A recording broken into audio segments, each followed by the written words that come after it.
Mike, Marc, it's great to have you on the show. Hi Andy, nice to be here. Hi Andy, great to be here. So, Mike, you are very well known on the podcast and very well known in the HMO industry. Marc, you certainly are very well known as well. But Mike, for anyone who's listening to today's episode and doesn't know about you and your background, I'm going to suggest they go back and listen to our episode that we did together quite recently, which is a brilliant episode, and all of your story is there. But Marc, you haven't been on the show before, and I've been desperate to get you on for ages. So I'm really, really excited that you're here today. Can you tell us and our listeners a little bit about you and your role and what you do in property? Because it is so interesting. Yeah, sure. Yeah, thanks for having me, Andy. And essentially, I'm a fully qualified architect. I run the company called Arcvelop, which is an architecture and development company. Given in the name, we focus on a lot of architecture work for clients, and we also focus on a lot of development projects. I also have my own portfolio as well, which is a portfolio of freehold blocks, single lets, some commercial conversions in there as well. Just to give a sort of background on the company, the architecture company, we work with a lot of clients across the UK. We do projects in London, Kent, Leeds, all the way up to even Newcastle. Last year we did around 30 projects, which was about £36 million worth of gross development value across the UK. And on the development side, with you guys, we've got 2 schemes currently actively running, which is probably in the region of around 3 million GDV. So yeah, my current team looks about sort of 4 people, and yeah, that's generally the company as a whole, really. And it's seriously impressive, Marc.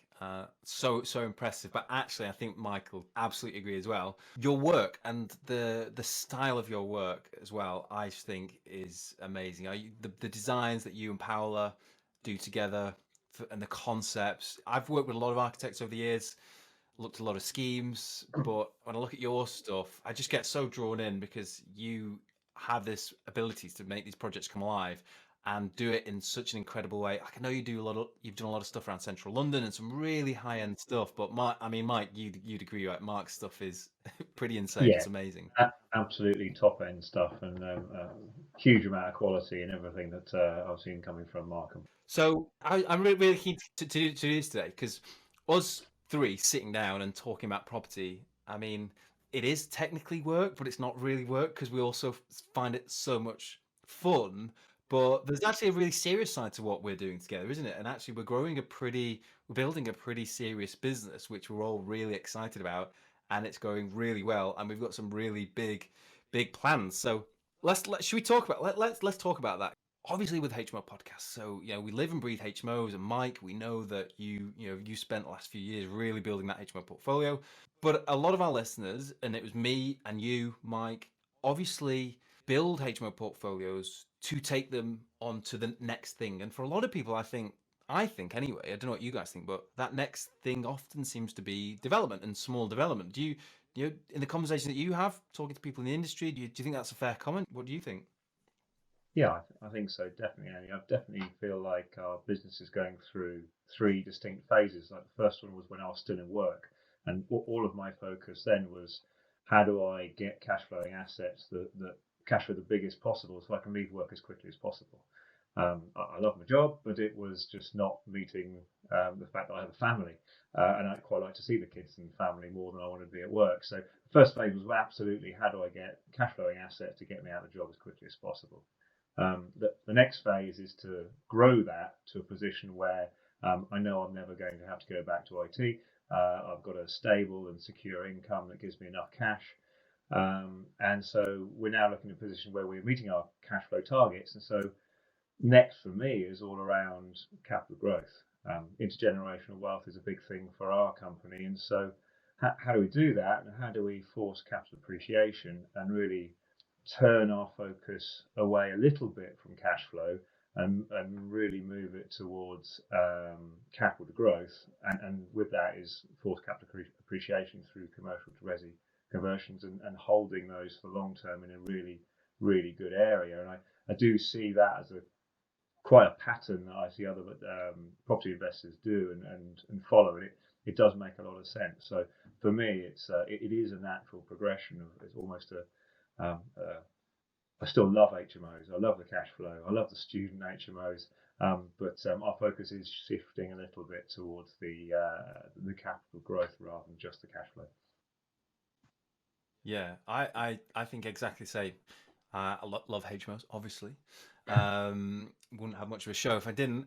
But yeah, it gets to a point where it's quite funny. My accountant said to me, "He's like, Andy, where does it end? It's never enough." And he didn't mean, didn't mean it because we're having a conversation about greed or me wanting more and more. But it was just, look, this is building a business. The goalposts are always moving, and so where do you stop? Where do you change direction? And I very much feel the same. Still investing in HMOs really actively, but I look at small development and those sorts of projects as a new challenge first and foremost, which I really enjoy, and also a slightly different form of wealth building. It requires a lot more capital. I think a lot more risk.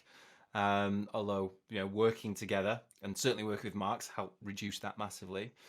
But it's more of a store of wealth, and we're talking about keeping a lot of what we develop.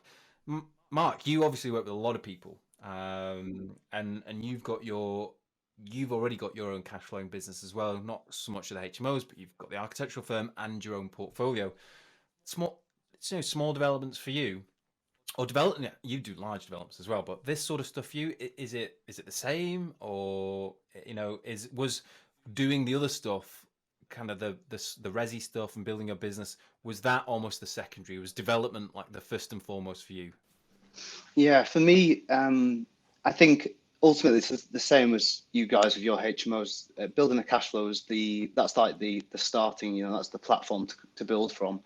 But I think developments and commercial conversion, the scale that we're doing, for me, it's the whole. I love the whole creative side of it as well. So there's the idea of taking these, sometimes really dilapidated commercial properties. We've looking at stuff in Sheffield, in Norwich, in Kent, and really transforming them into a whole different use, a whole different use class in some cases. And for me, ever since I was studying architecture, I've always been interested in restoration, regeneration, looking at urban sites and how you can change and manipulate them. And I love working with the existing constraints of a building. So I love having the four walls of a building and how you can actually re-look at that and reposition it. So I think obviously there's no doubt the wealth side, the equity that you can build in these projects is paramount. That is and I don't think you'll get that growth from just doing HMOs or just doing single lets. It's quite a significant difference. But the other side of it is the transformation side that I wouldn't get the same thrill from just doing HMOs or single lets from. I love that. This is we're such nerds, aren't we? We get a thrill from developing property. It's so true, though. I think there's lots of reasons why people do these sorts of things, and one of the things that I've seen is a lot of people want to get into this quite quickly, and actually, it's a very difficult.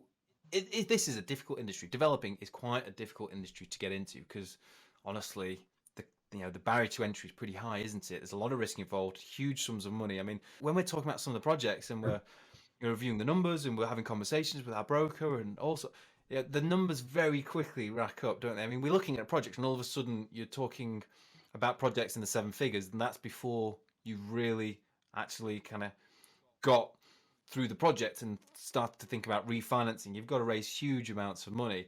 Do you think, I mean, Mike, what do you think? You could, now, knowing what you know now, like us guys are working together, do you think that this is something that you could have or should have done earlier, or do you wish you had have done earlier, or actually do you think the timing was right and it sort of had to be done in this way? And I'm conscious there's different ways to skin the cat, but I'm just thinking a lot of people want to get into development, like I did as well, but it's hard, isn't it? Yeah, it's most definitely hard, and I think for me personally, I didn't have, and I still don't have the skills to go and run a development company by any stretch of the imagination. As I've grown through the HMO portfolio, I've seen the small developments that we do. I see the small extensions that are put on, and I see the work that's involved, and then I see the step change in what Marc is driving for us with just the statement of works and the clarity of the drawings of the requests of the builders. It's an order of magnitude higher in cost and quality and detail. So Yeah. I absolutely couldn't do that even now. And so the thought of me trying to do that after my property journey, I would just like I absolutely couldn't do it. And it would just be a horrible mess. So there's that side of it. There's also the finance side of it as well. So having a track record of working with investors and paying investors back, and then bringing those track records, all three of us together, is something that only comes with time and showing you do pay investors back and you do say you do what you're going to do. So yeah, couldn't do it at the start, and quite frankly, I couldn't do it on my own right now. Yeah, yeah, absolutely. I mean, I guess that's a really nice segue into what we're actually doing together, the sort of projects that we're looking at. Marc, do you want to? I mean, you're probably the best place to, I suppose, kind of describe or brief our listeners on the sort of projects that we're currently working on. Do you want to tell? Do you want to tell our listeners a little bit about maybe about what our actual objective is in terms of the types of projects and what we're trying to do here? Because it took us a little while to mold this, didn't it? A lot of back and forth and figuring stuff out and actually playing around with a few things and finding maybe it wasn't going to quite work like that, looking at certain projects. But I feel like we've sort of cracked it now and got a lot of momentum and things are going really well. So do you want to tell us a little bit, tell our listeners a little bit about what we're doing, together in the partnership and the types of projects that we're looking at? Sure, yeah. I'd say that the criteria that we're really looking at is schemes that are usually from around 5 to 9, 10 units. And that's looking across locations. We're obviously looking in Kent, Norwich, and Sheffield, where we're all located. The reason behind that sort of criteria is one is due to the competition in the market. As we all know, that the residential market is really saturated. It's really hot at the moment. The commercial market is slightly less, and you're able to find deals. You're able to pick up deals that basically, on a commercial valuation, some of the properties we're finding are about 100, even £96 per square foot. And the increase in value of just getting a change of use on that is going up to sort of £300 a square foot, for example. And that's not even considering when we're able to add significant floor space. So maybe we're able to go up a story, or maybe we're able to extend at the back. So the two active sites that we have at the moment are very, very similar in their model, really. They're two commercial properties. One of them was a former nursery, and the other one was a former. It's almost like a commercial shop on the ground floor. It was actually used as a fish market, and then two residential units above. And the idea with both of them is that we buy them. We bought them unconditionally with obviously our planning expertise. We've gone and done our due diligence on the sites to check that we can really convert them into residential, and we will then look to get the planning game, and at that point then we'll look to develop both the schemes out. So they're both very similar in what we're looking at, and we're actually across the country we're looking at other sites in the very similar sort of criteria. Yeah, it's quite exciting, isn't it, being able to look at different areas of the country as well. And actually, that was a big feature of working together, wasn't it, for us? I think we looked at this and realised that if we could cast our net a little bit wider, because we've all got the ability to project manage and we all know our own areas really well, that actually maybe we could really scale this much more quickly than any of us could do independently. And so far, that seems to be working quite well. We're looking at sites in these different areas, and it's not always easy. We've looked at a number of sites, haven't we, that just we've done the work and they haven't quite stacked up. But actually, I mean, we've just put another pre-app in on something today, haven't we, in Sheffield, which is really exciting. Mike shown us a couple of things in Norwich, but we're finding it a little bit more tricky to get stuff to stack there. Not because of Mike's maths, but because it's really weird, isn't it? But sometimes the value, like Mark said, that those commercial values, sort of sub £100 a square foot, they just seem to be so much more difficult to find in Norwich at the minute. Yeah, we're definitely looking at a lot higher value per square foot in Norwich to purchase, and not a huge amount of higher value on the end valuation. So that gap between the purchase pound per square foot and the sale pound per square foot definitely seems to be a lot narrower in the properties we've looked up in Norwich so far. But we keep looking. That's what it was. You could just do them all in Kent, Mark. That'd be fine, mate. We'll just sit here with our feet up. Yeah.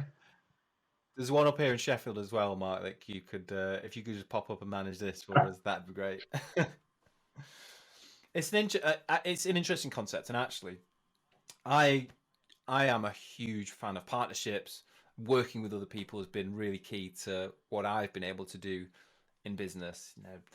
My main business and various things I've done along the way have only been possible because of some of the partnerships that I've built, and the people that I've been able to work with, and the skills that they've brought, and the ability to work together and compound our efforts. And I think looking in, particularly through social media, those rose tinted glasses, it can look like these sorts of partnerships, like the ones we formed, pop up overnight, and it was all there, and it was dead easy, and it's all happened really fast.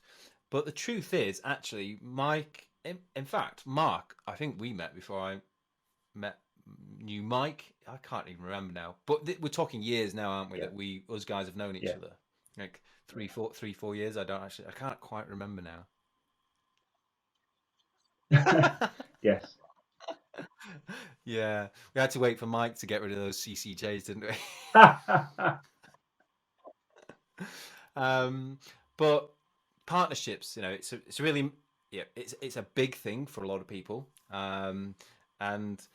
But for us, it seemed to happen quite organically. We were almost sort of talking about this sort of stuff, and then it just kind of started to happen. It wasn't like we met and we said we should definitely do this. Actually, we were all doing our own stuff and supporting each other in our own directions.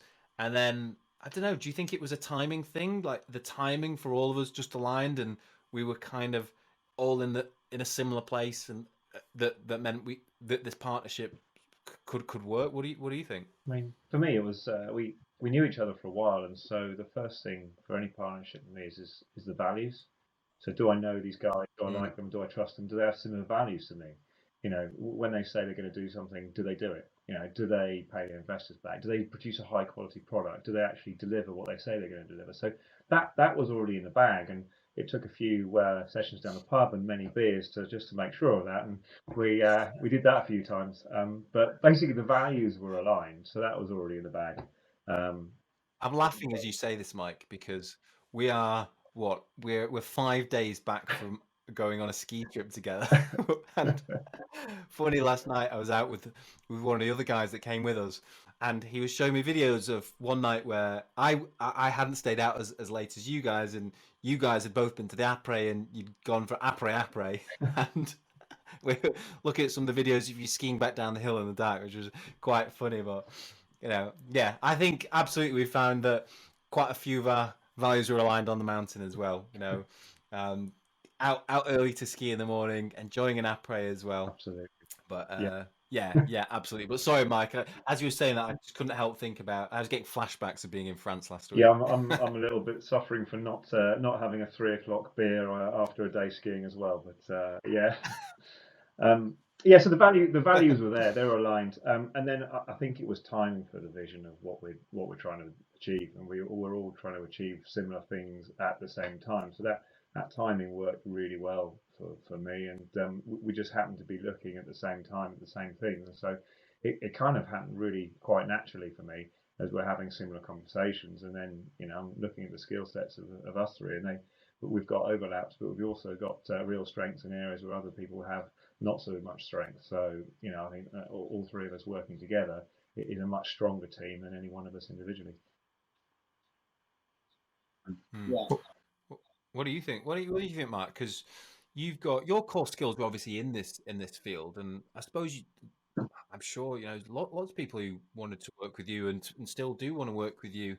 I mean, is it similar for you in terms of the values and timing and stuff? Yeah, I think. Well, me and Mike were probably both employed about three years ago. Yeah, we were. actually, you were. Weren't we? Oh, yeah. I kind of forget that. I can always forget that. I always, yeah, I sort of forget, Mark, that you were employed as well. Can now just can't remember you not doing your own stuff. But yeah, So I was more on a contractual basis, doing what I'm doing now, basically for other people. But yeah, for me, I think you hit the nail on the head. Values is the most important. Actually, having time to do it. So me and Mike, Mike's obviously been laser focused with HMOs, and I've got a lot of respect for what he's done over the last couple of years.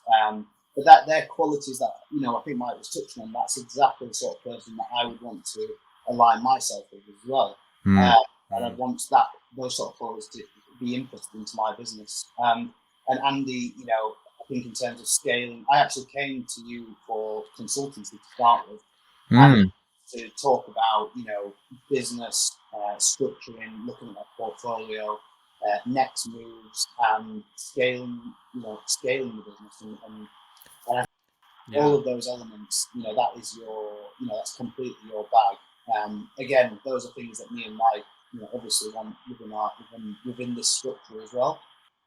I think it's a mixture of things, aligning values, but also having people come in there to complement your skill set. My skill set, the execution, and you guys have all the other stuff. I remember as well. I remember that conversation, Mark, and I remember looking at what you were doing and like these incredible projects that you were doing. And I actually remember you sharing numbers on one of your clients' projects. You didn't tell me who or where, but the numbers were like staggering. And I think the planning gain alone was maybe 7 figures. And I remember we just had like a really frank conversation, and it was so clear that that's you should be doing those sorts of things for yourself, not just on a kind of not just trading your time and taking a fee for doing it, but actually doing those projects. And it's really cool. Like over the last few years, watching you do more and more and more of that, and it's really strange in a way. Very much feel like we're only just scratching the surface with all of this. Don't know if you guys feel that. I know we kind of need the market to be on our side to some extent, but there seems to be so much scope for this, particularly as we can look and work in different areas, and it's really exciting, isn't it?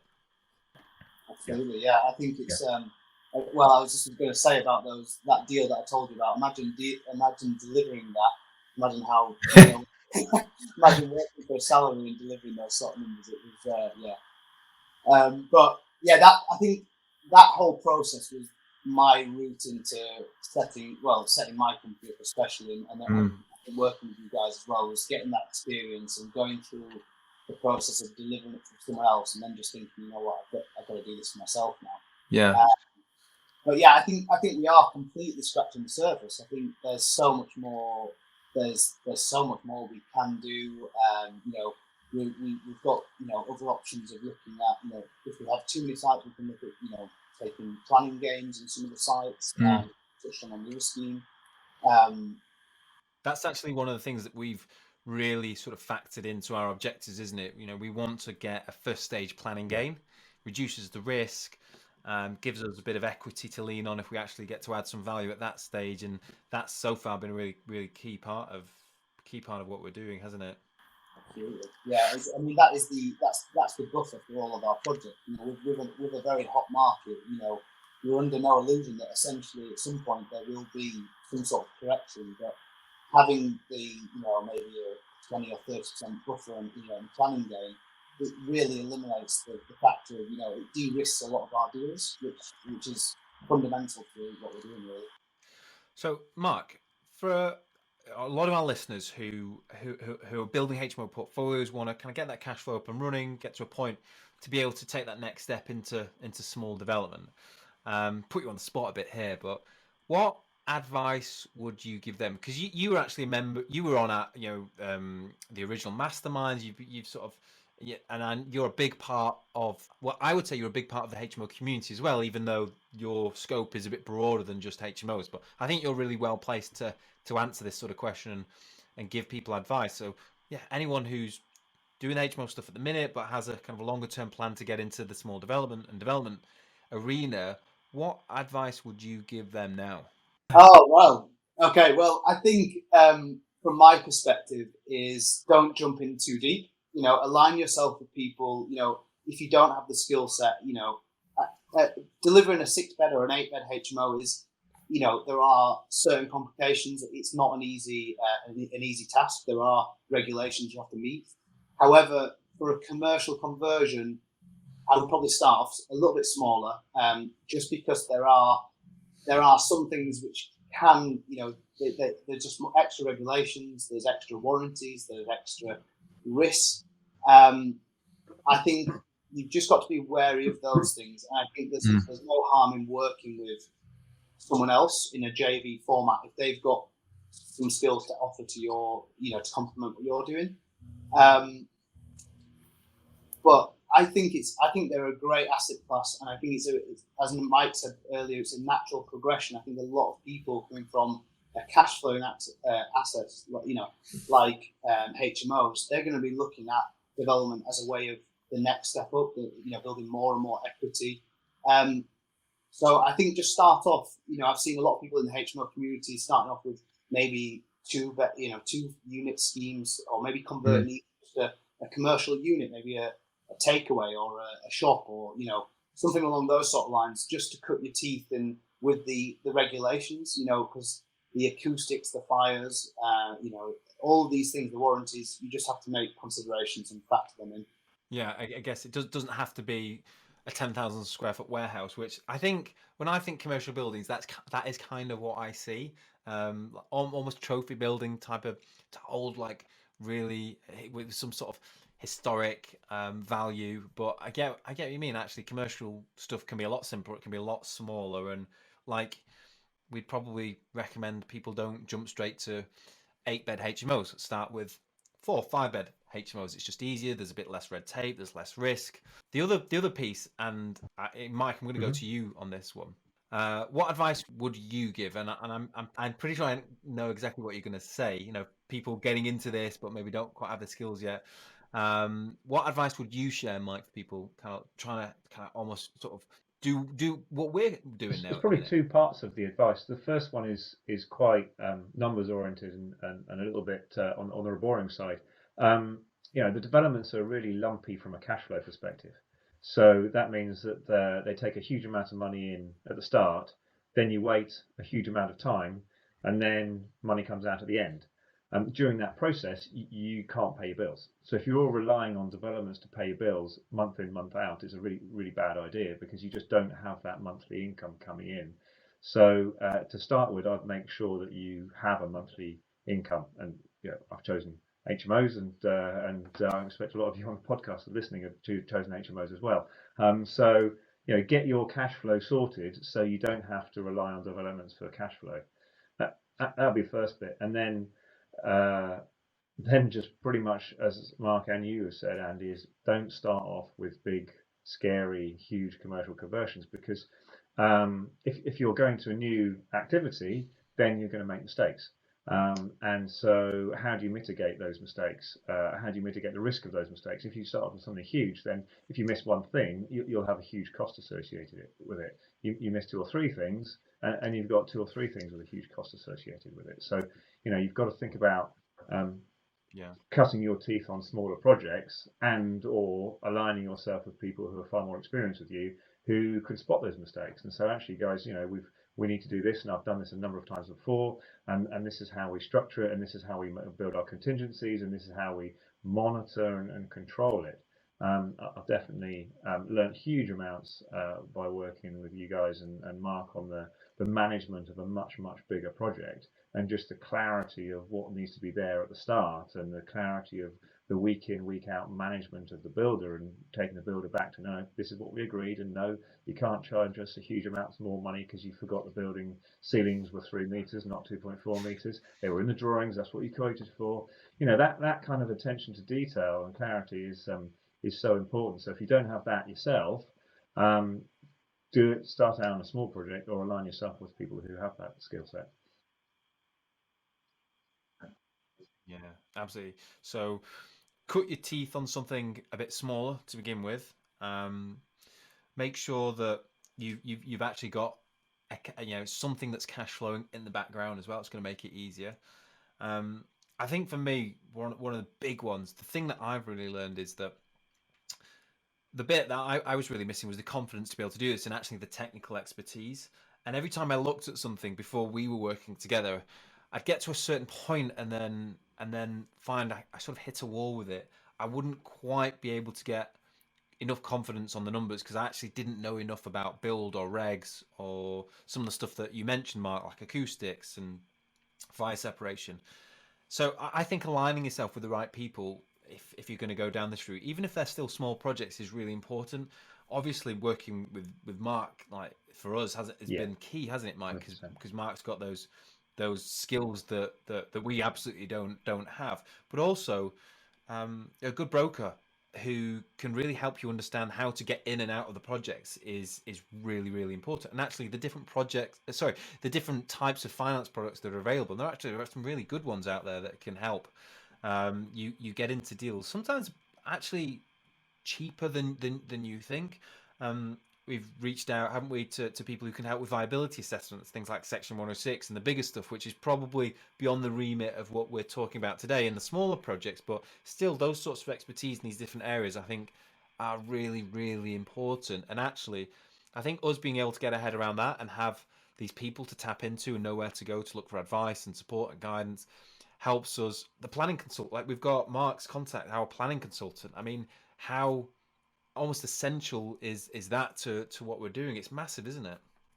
Yeah, I was going to jump in there and just say that alongside the broker, it's also access to finance and really, all of our projects, we work with some, great investors that help to fund and the development management or, the development finance of a build.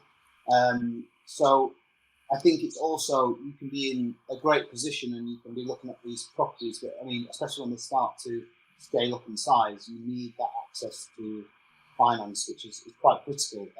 And as Mike was saying, you need to have the cash flow there ready, but you also need to be able to, whether it's the bank or whether it's a private investor, I think that also takes quite a bit of time of networking, getting to know people, building the rapport and trust with people.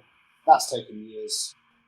Yeah, literally years. And I think it doesn't always have to take that long, does it? But I think that's kind of just how it worked its way out for us, and that's great. But moving on, then I think at the same time we take this stuff pretty seriously, and the numbers are big, the risks are really big, and we've actually, it would have been really easy, wouldn't it, to sit with a pub, in the pub, couple of pints, start this venture, just set up a company. But actually, there's a bit more to setting up JVs. I think it's actually quite important to highlight that to our listeners, because shareholders agreements and the actual structure, that's that's an important part of any partnership.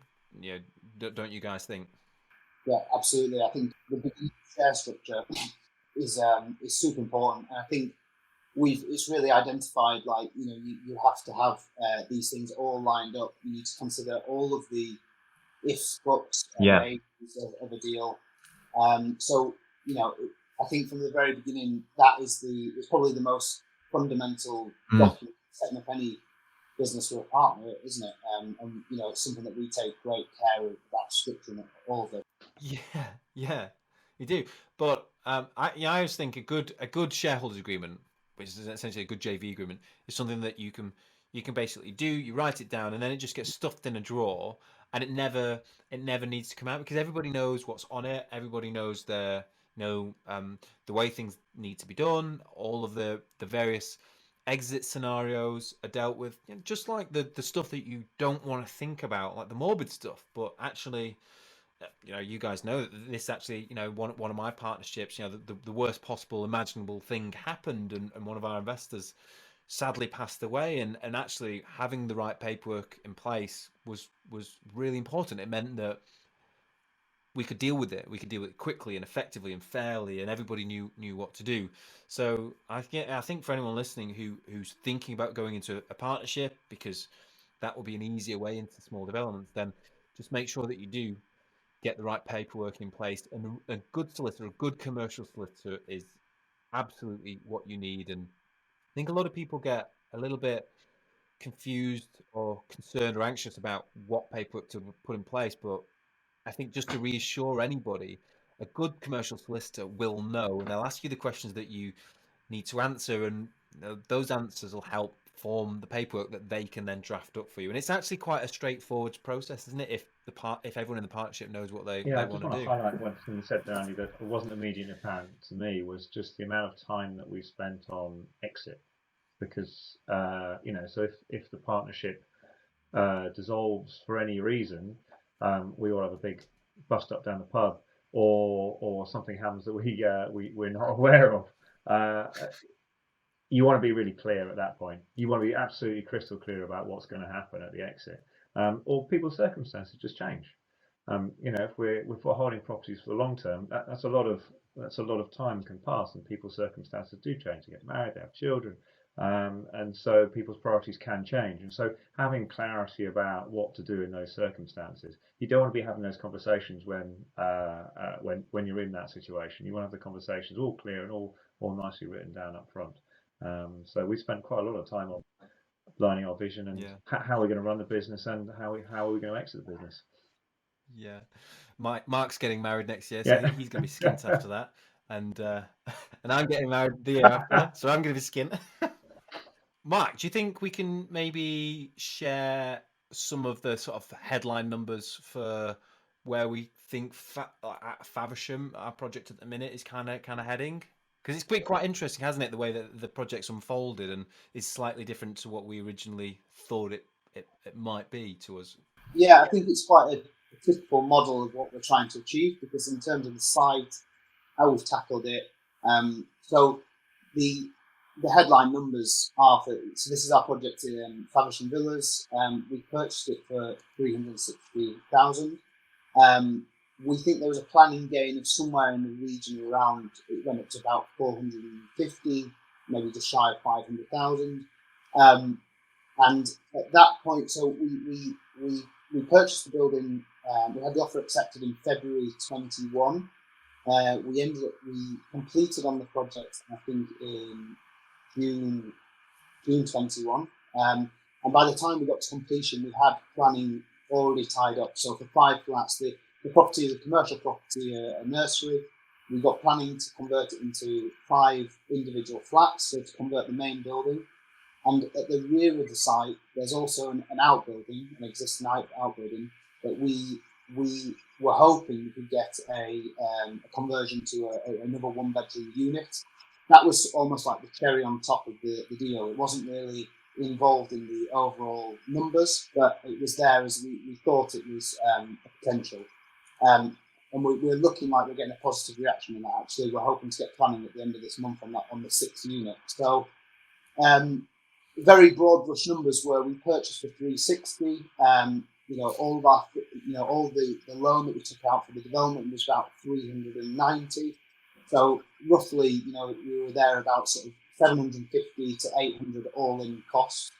The building will be worth around 1.3 million when you value all the 6 units together. And we started the works in November 21, and we're looking to get it finished in June 30th, actually. So it's about 3 months away from today. And we're currently in a position where the roof is all covered. We're at a watertight position. The first fix is done. The plasterboard's it's all been boarded up, and they'll be plastering in a couple of weeks. So we're really getting to the final stages of the main build. But yeah, that's the sort of overall picture of that project. I'd say that's a very good example of what the kind of property that we look for. Something with loads of flexibility. It's got planning gain, and at the end of it, we're able to refinance and keep the building for the long term.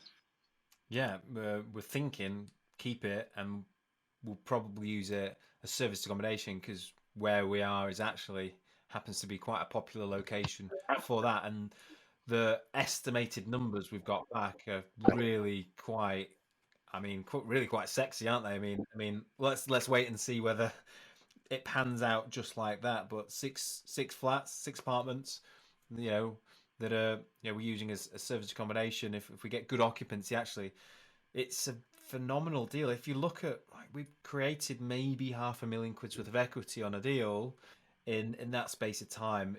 It's really quite staggering, and you just step back and think, just look at how powerful this. And this is very difficult to do with the HMOs. Talk to a lot of people and say, trying to create masses of equity and masses of cash flow from the same deal in a HMO is quite difficult, because it's tough to get that scale that you need in the project. Whereas these sorts of developments, actually, that's, you can do that, but of course it's a lot. It's harder to get in. There's a lot more cash involved. I mean, we still had to find £750,000 worth of cash to actually make this work, and we actually bought it unconditionally, didn't we?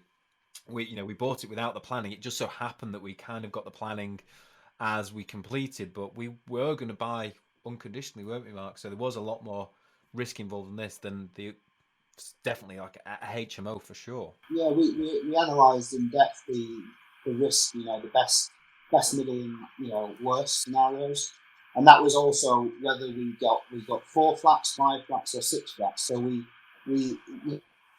it was an educated gamble in a way, because we'd assessed each scenario, and it worked on the numbers, the least favourable numbers.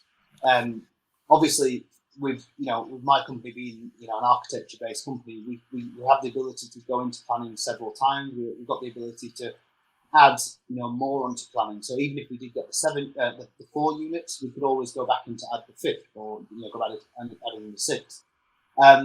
But I think it goes back to what we were talking about originally, about why we do this, and it's really, it goes back to the idea that we're buying properties which are substantially lower on the pound per square foot. We're converting to the higher pound per square foot of the resi value, and for example, with Faversham Villas, we've built, we've added probably about a third of the property onto the building, which just didn't exist before, which you're just not able to do with HMOs either, because it's a detached old villa style property, and we're really turning it back. We're almost restoring the building back to what it was historically. So yeah, it kind of ties into what we started talking about. It does.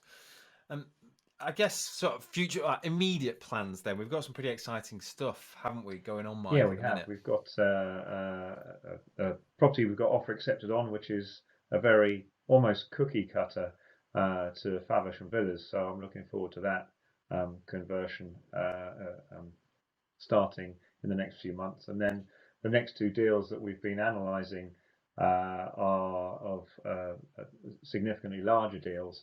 And they're ones that one's a historic old building that will take quite a lot of heritage activity to make sure that we meet all the heritage demands of that property. But that's a very exciting one up towards the Manchester area. And one we've been considering over the last few weeks, which probably won't end up being one for us, is a much larger unit. And that would be pushing into the 30-unit scheme, so that would be considerably larger. And we mentioned today on the podcast we've got the Planning Act went in for one in Sheffield as well. So we're definitely looking at a nice balance between almost a cookie cutter approach for Faversham Villas to things that are slightly larger. So that's very exciting. Yeah, I think we've got a lot of stuff in the pipeline at the minute, and it's really, really exciting. But obviously this isn't all going to go to plan. And actually, what we've not mentioned here are how many things have we looked at. We've probably looked at twice the number of projects in some detail and actually not pursued them. Each one of those has required a bit of time, a bit of money to be thrown at it. But actually just delivering these, as they do progress, there's going to be ups and downs. So I'm really keen to repeat this episode periodically and get back together and share with all of our listeners how things are actually going, good and bad, where we're up to with the financing and where we're up to on the developments and things like that. So Yeah, I think it'll be quite interesting to see where we're at maybe in the next few months as we kind of jump back on and do another episode and update our listeners on where we're at. I think it could be quite fun to keep talking about the progress and sharing the good and no doubt the bad about all this stuff. And hopefully that inspires a lot of our listeners to keep slogging away at the HMOs, because HMOs work, they're good cash cows, but also encourage people to keep following whatever passion that they've got. And if that is development and moving on to small development, then absolutely do it. And I think if we can be an example that that's possible, I think that that's really great. So I'm quite looking forward to repeating this, later in the year and hopefully next year as well. So I guess before we wrap up today, I guess we've told everyone what we're up to and how things are going so far, which is really cool. But if anyone wants to get in contact, maybe learn a little bit more or kind of find out a bit more about what we're doing, or maybe even get involved, Mark, I think you're probably the best man for kind of taking those sorts of inquiries and having those conversations, you think? Yeah, absolutely. Yeah, so yeah, I think as Andy said, we are very keen to work with more people. All of our projects. If people are interested in being involved or learning from, or even investing in some of them, make sure you can get in touch with us. The email address for the investment is info@arcvelop.com, or just speak to us. Each of us, you probably got all of our handles. I'm sure they'll be in the show notes, but mine will be just come messaging on Arcvelop. And yeah, we'd love to work with more people, like-minded people as well. So Just we're all on Instagram, we're all doing our thing, all sharing away. So just drop us a DM on there as well if that's easier. Chaps, thanks for coming on the show. It's really strange to see you sat down in chairs, because after last week, I'm all I can see is you guys on a table with a massive gin and tonic or a beer in your hand, with the snow and the sun in the background.